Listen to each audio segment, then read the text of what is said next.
See, now this is an important sum without calculator. Now, everything reduces to basics in this.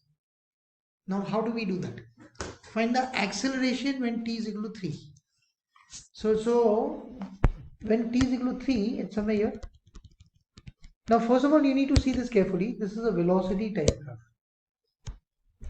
Correct? From velocity time graph, how do you find acceleration? So you have to remember S, velocity, acceleration. Correct? This is your derivative. Displacement, velocity, acceleration. And this way it is what? Integration. Now, from the velocity, so you've been given this. You are here right now. From the velocity, how do you find acceleration? You have to differentiate.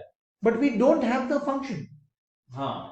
So now, for a line, the slope of the function is the acceleration. I was saying that only. Correct. So you find the slope of the function. So acceleration is the gradient of the velocity time graph. So y2 minus y1 upon x2 minus x1. So that will be 4 -1. So this is 0 comma minus 4, correct? No, so minus 4 minus 4 minus 4 minus 4 upon 0 minus 4, that's minus 8 upon minus 4, that's 2.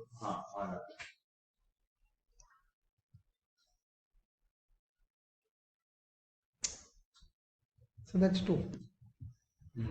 Now what do? You cook. Write down the time interval when the particle is traveling to the right. The particle is traveling to the right. At 4,4. Particle travels. Actually, now this is the velocity.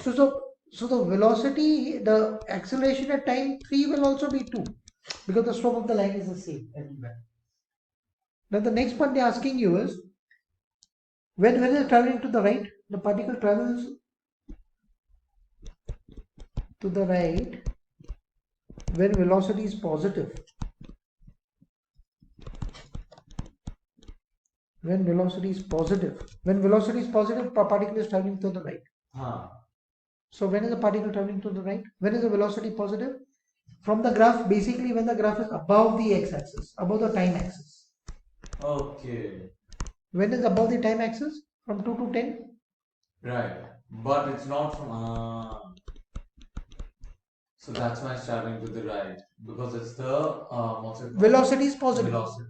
Means the graph... it's above the x-axis. Above the x-axis is positive.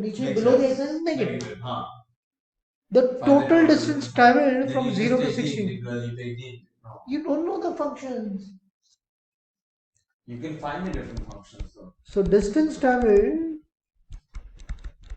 very, very important. Now remember, distance is a scalar quantity, it can be negative. So the distance traveled, you will find out finding the areas of this, find the area of this triangle, find the area of this, and add them up. Okay. So that area should be we make a line from so half into base into height. 2 into height is 4. Don't take the negative. Everything should be positive because distance. Plus area of this triangle is half into. Height you have the height. Why not? How do you have the height? 8 base is 8. Height is 4. How's the height 4? The y coordinate is 4. No? Yeah, but the line. It's right. So the y coordinate is higher. That's the height. 4. Plus area of the trapezium half sum of parallel sides. Now what is the length of this side? 6. What is the length of this side? 2. Correct? Half sum of parallel sides into height. Okay, sir. What's height? -2. So 2.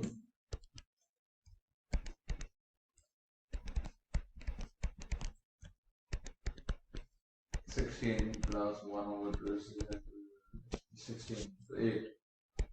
How much is that? 28. Jinx. That was a nice sum. I'm going to be honest, I don't know how to do the